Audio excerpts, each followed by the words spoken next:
فاز ہیں کہ دلائل کی دنیا میں یہ کیا ہو چکے ہیں؟ عاجز آ چکے ہیں. تو اب یہ کیا چاہتے ہیں؟ اے محمد صلی اللہ علیہ وسلم لَيُزْلِقُونَكَ بِأَبْصَارِهِمْ، یہ چاہتے ہیں آپ کو آپ کی نگاہوں سے گرا دیں، آپ کو اپنی نگاہوں سے گرا دیں. تو باطل کے پاس یہ حربہ ہوتا ہے کہ وہ شخصیات پہ آ جاتا ہے، شخصیت پہ آ جاتا ہے.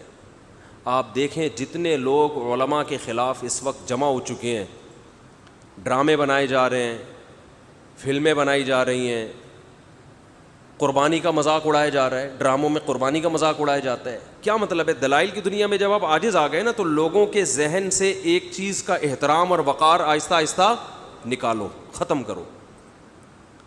جب بھی کسی شخصیت کا احترام ختم ہوتا ہے اس کی بات کی ویلیو ختم. اس لیے اسلام میں ادب کی بہت اہمیت ہے، ویلیو ہے.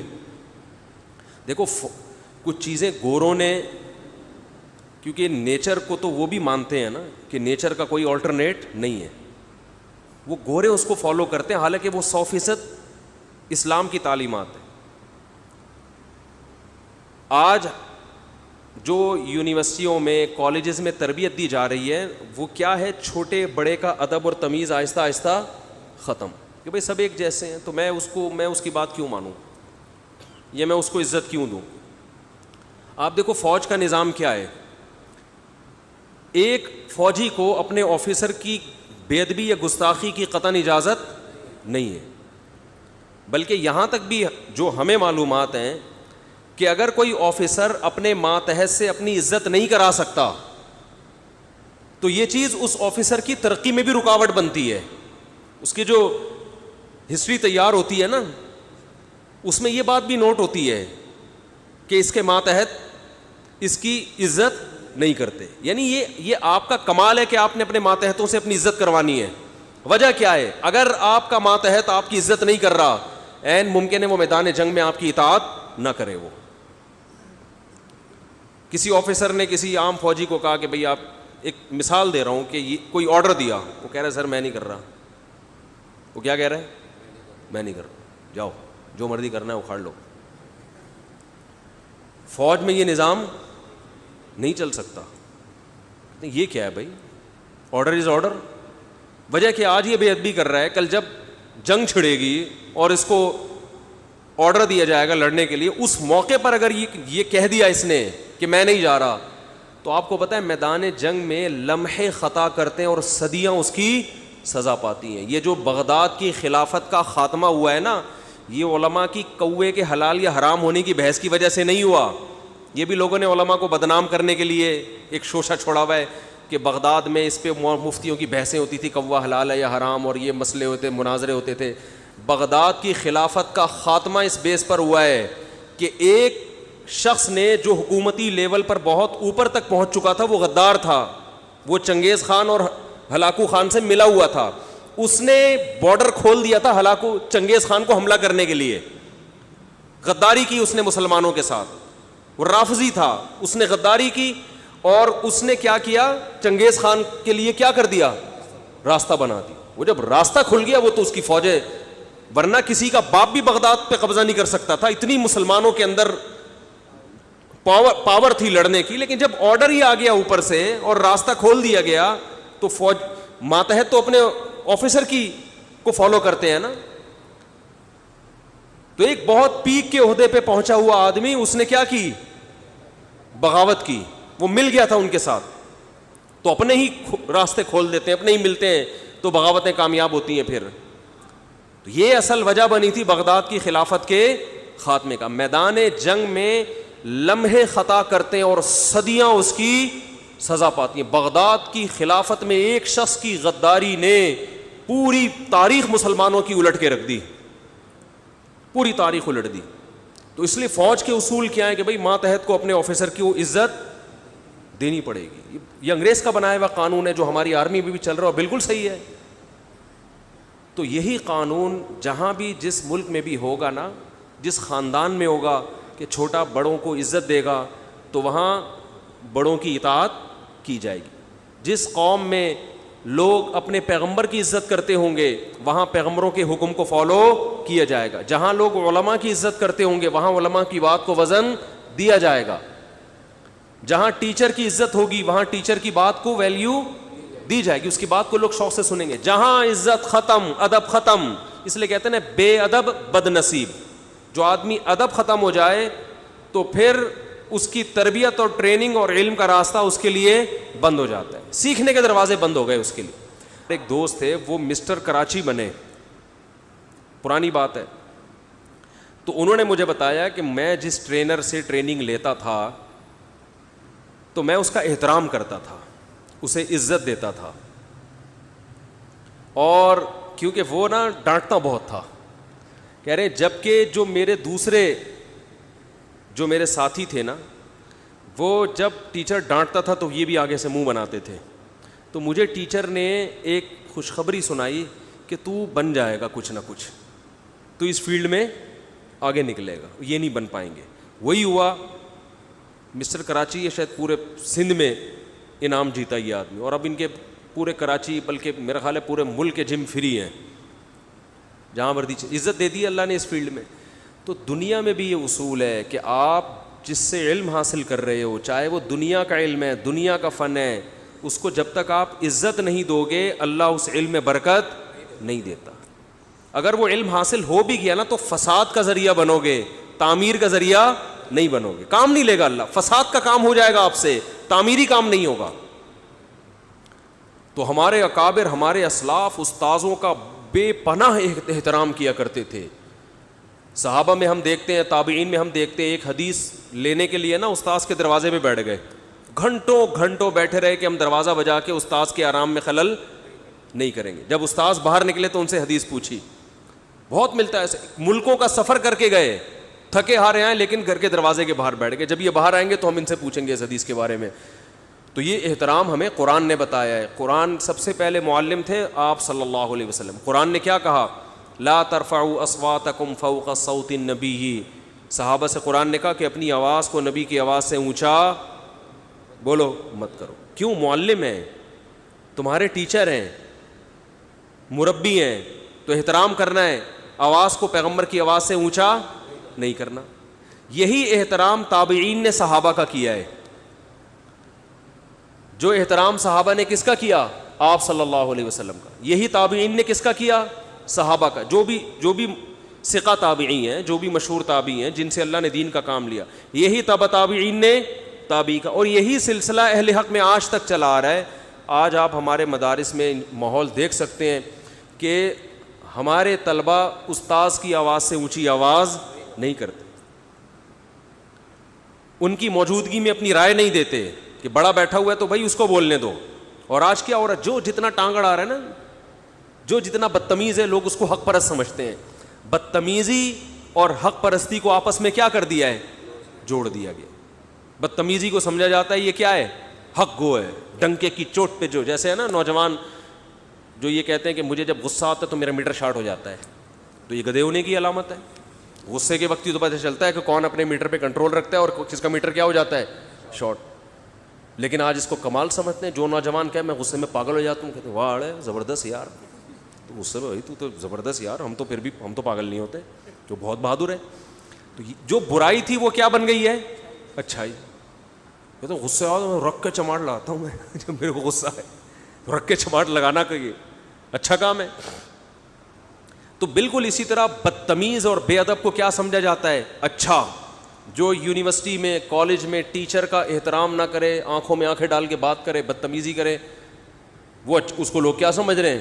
اچھا. جو استاذ کی ڈانٹ ڈپٹ برداشت کر رہا ہے, اس کا تھپڑ برداشت کر رہا ہے اور خاموشی سے سن رہا ہے, کوئی بات نہیں یار استاذ ہیں عزت دو, اس کو لڑکے کیا سمجھتے ہیں؟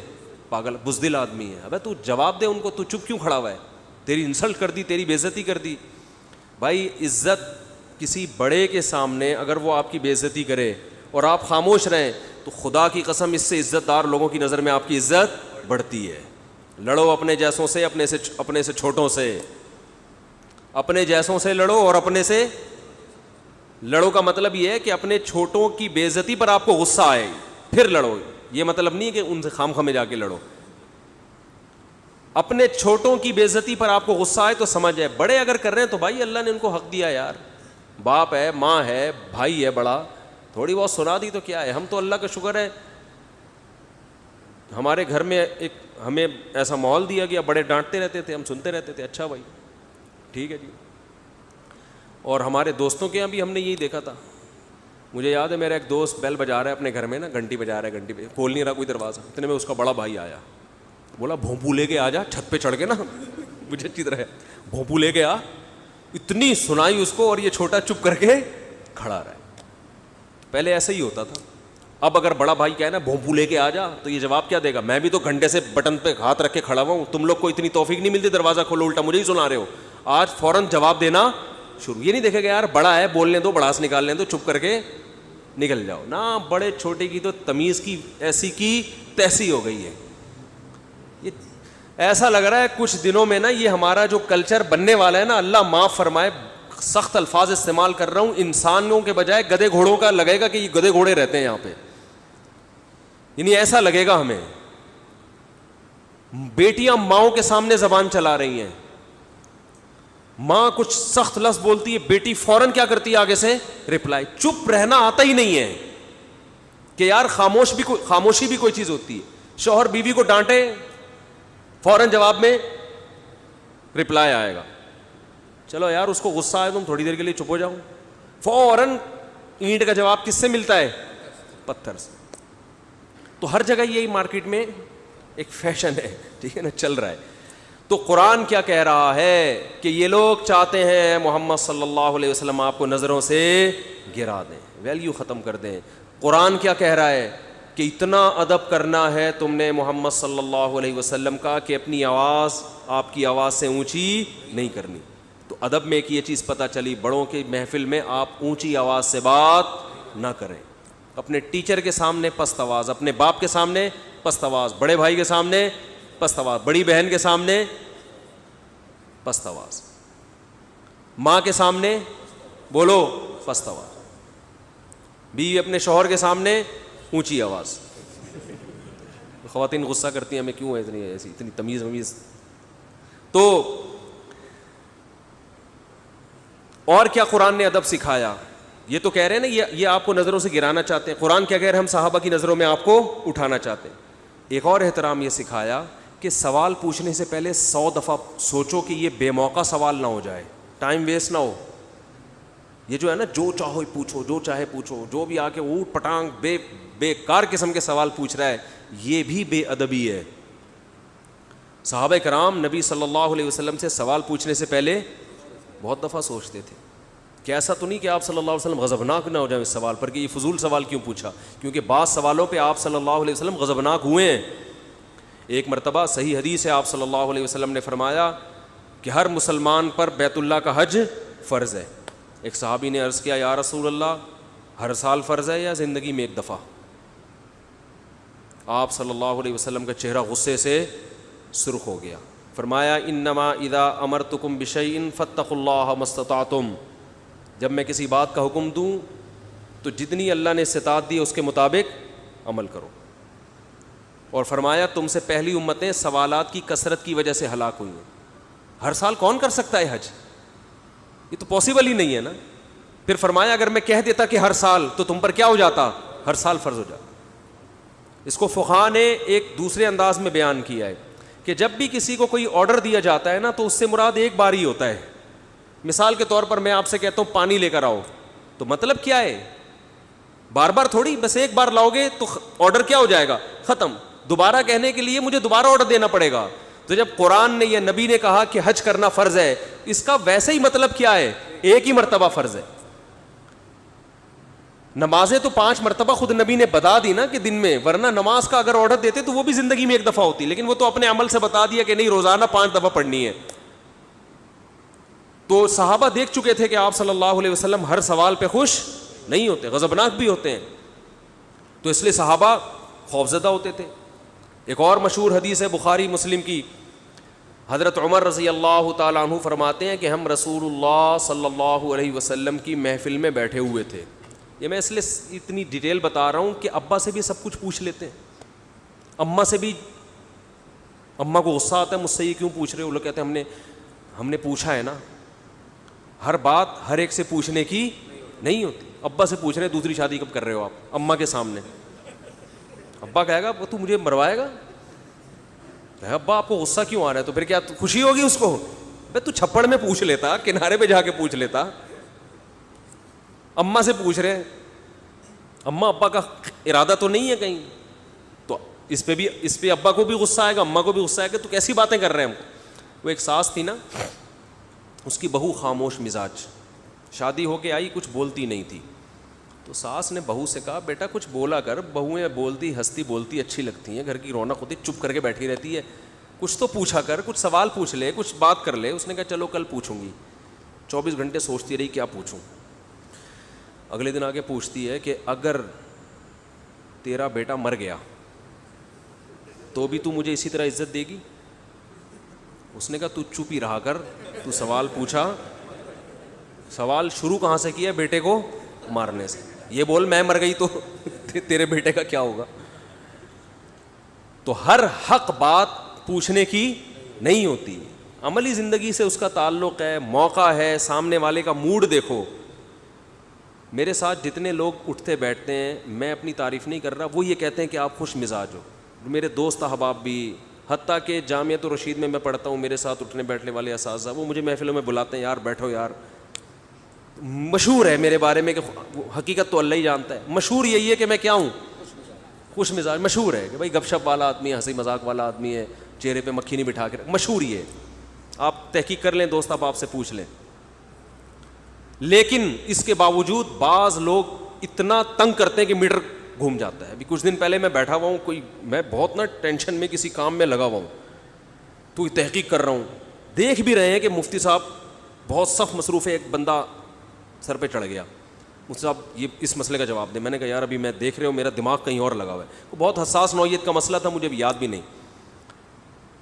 میں نے کہا یار میرا دماغ ابھی کہیں لگا ہوا ہے, آپ تھوڑا سا وہاں بیٹھ جائیں. مجھے ذرا پھر آ گیا, مفتی صاحب تو میری آواز اونچی ہو گئی, میں نے کھری کھری سنا دی. میں نے کہا میں گدھا ہوں, میں انسان ہوں, میں کیا ہوں بھائی, دیکھا تو کرو. ایک آدمی ایک چیز میں مصروف ہے, وہ کسی ٹینشن میں بیٹھا ہوا ہے, اور لگ بھی رہا ہے اس کے چہرے سے, دماغ اس کا کہیں, پھر آ کے اس پہ مسلط, پھر آپ اس کے مسلط.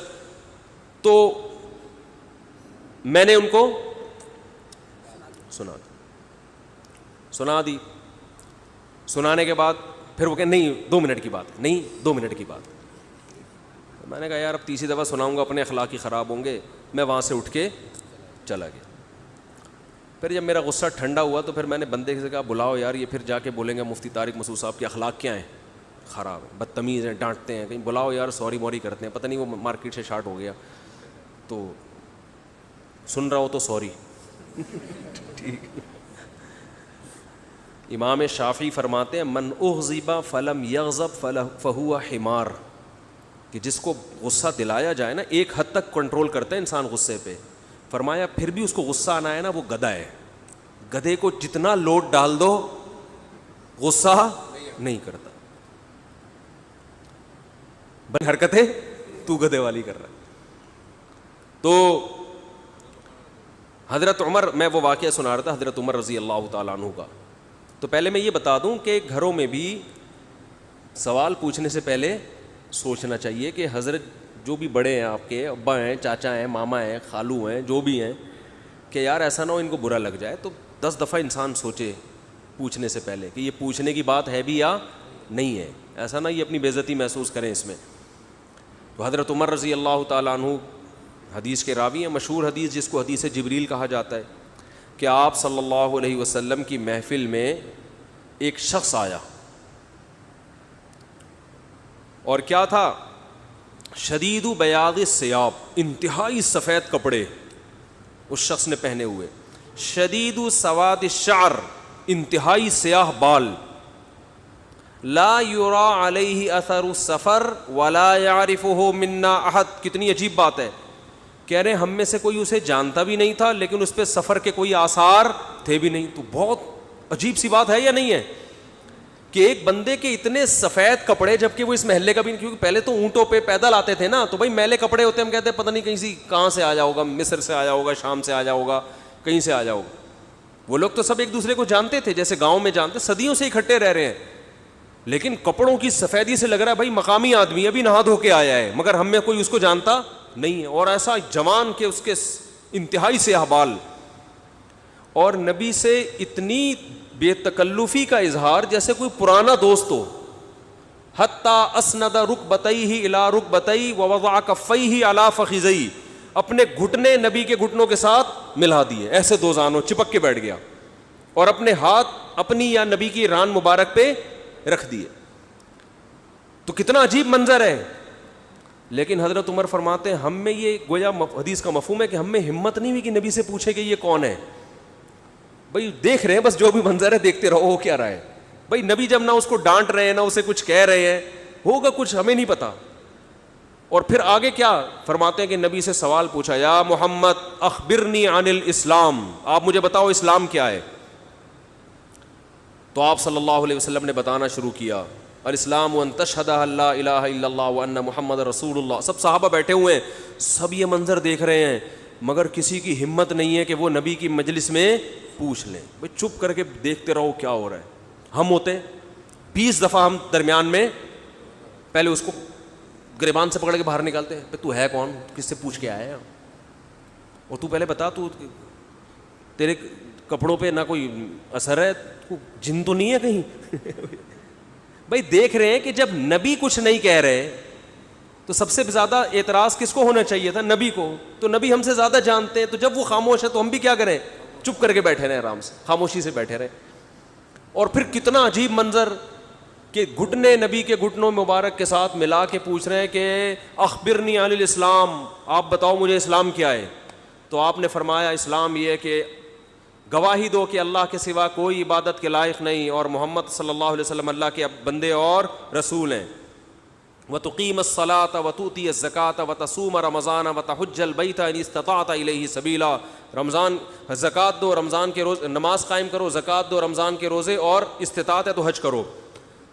فرماتے ہیں اس نے کہا صدقتا, اے محمد آپ نے سچ کہا. حضرت عمر کہتے ہیں ہمیں اور عجیب, فعجبنا یسألہ ویصدقہ. بھائی سوال بھی پوچھ رہا ہے اور خود ہی کہہ رہا ہے سچ کہا, کوئی یہ تو امتحان لینے کے لیے آیا ہے. اور امتحان کس کا ہو رہا ہے معاذ اللہ, پیغمبر صلی اللہ علیہ وسلم کا. بھائی جو سوال پوچھتا ہے وہ یہ تو نہیں کہتا کہ آپ نے جواب بالکل صحیح دیا ہے, اس کا مطلب آپ کو تو پہلے سے پتا تھا, تو پوچھ کیوں رہے ہیں ہم سے. لیکن کسی صحابی میں یہ ہمت نہیں ہو رہی کہ نبی کے محفل میں سوال پوچھیں کہ یا رسول اللہ جب یہ پوچھا کیوں اس نے, یہ تو معاذ اللہ آپ کا امتحان لینے آیا گویا. پھر اس نے پوچھا, جبریل, وہ بعد میں پتہ چلا وہ فرشتے جبریل علیہ السلام تھے. پھر پوچھا کہ مل ایمان کیا ہے, مل ایمان. تو انہوں نے آپ صلی اللہ علیہ وسلم نے فرمایا ایمان یہ اللہ پر, اس کی کتابوں پر, اس کے رسولوں پر, اس کے فرشتوں پر, آخرت کے دن پر, تقدیر پر ایمان لایا جائے. صدقتا, سچ کہا. پھر انہوں نے پوچھا کہ احسان کیا ہے. پھر آپ نے فرمایا تعبد اللہ کأنک تراہ فإن لم تکن تراہ فإنہ یراک, اللہ کی ایسے عبادت کرو جیسے تم دیکھ رہے ہو, کیونکہ وہ تو تمہیں دیکھ رہا ہے. صدقتا, اس نے کہا بالکل سچ کہا. کہا متی الساعہ, قیامت کب آئے گی. تو آپ صلی اللہ علیہ وسلم نے یہ نہیں فرمایا لا ادری, مجھے نہیں پتا, کیونکہ آپ کو معلوم تھا کہ جیسے مجھے نہیں پتا سامنے والے کو بھی نہیں پتا. سمجھ رہے ہو, یہ کسی کو بھی نہیں پتا.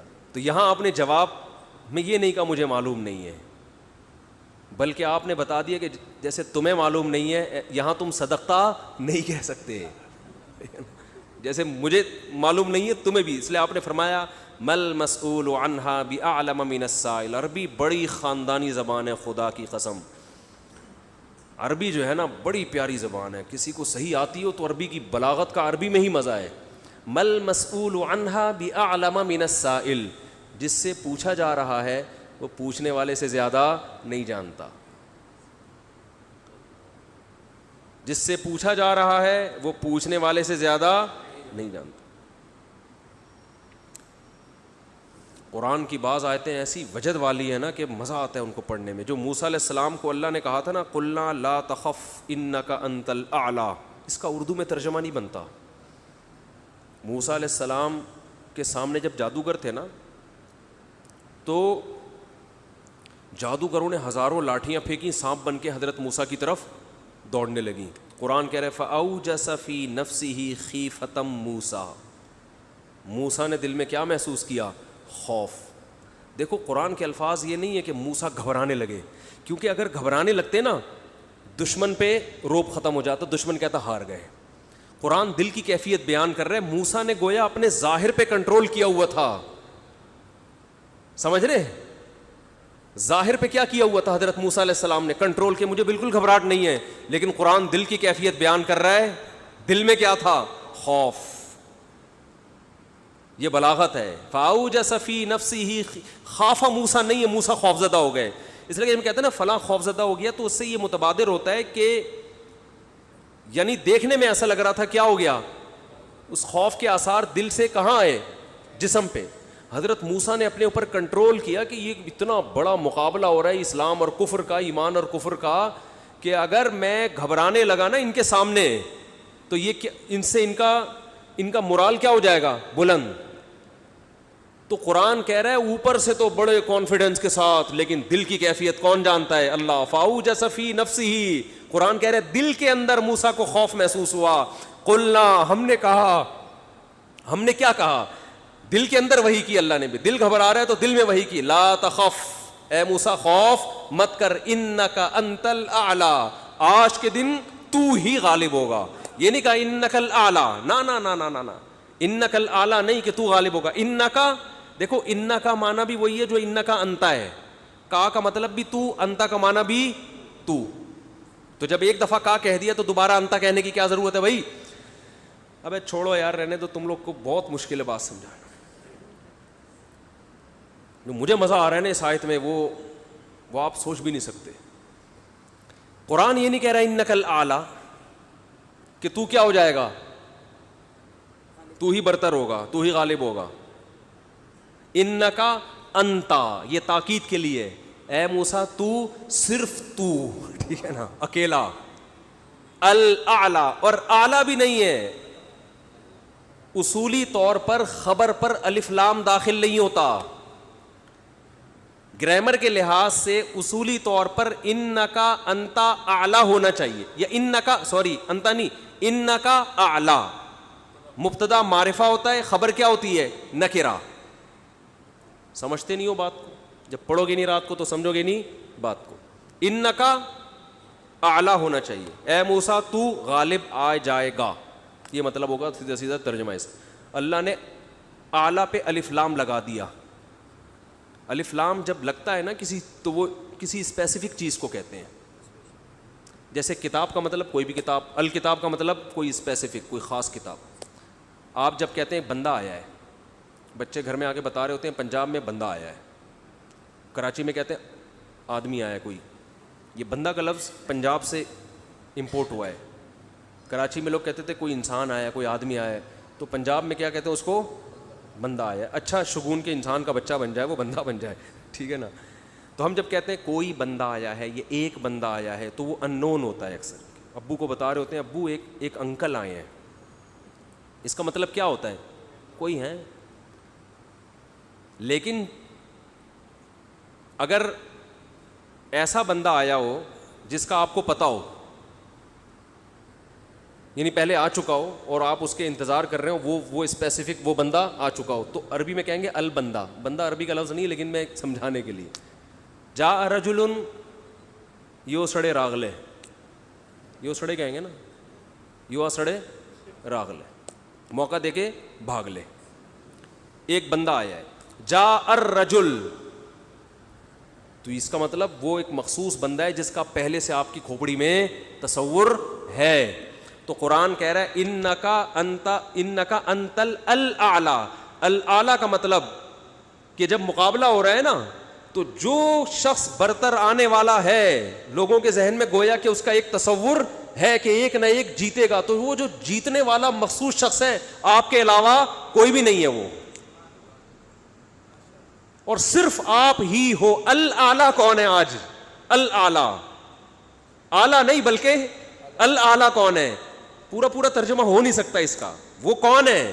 اے موسیٰ صرف اور صرف تو ہی ہے. تو لا تخف, تجھے خوف زدہ ہونے کی ضرورت نہیں ہے. تو کیا بات کر رہا تھا میں, یہ آیت کہاں سے آ گئی؟ ہاں تو یہی نبی صلی اللہ علیہ وسلم نے جو فرمایا نا مل مسئول عنہا بأعلم من السائل، یہ بھی کیا ہے؟ بلاغت ہے. جس سے پوچھا جا رہا ہے وہ سائل، مسئول سائل سے زیادہ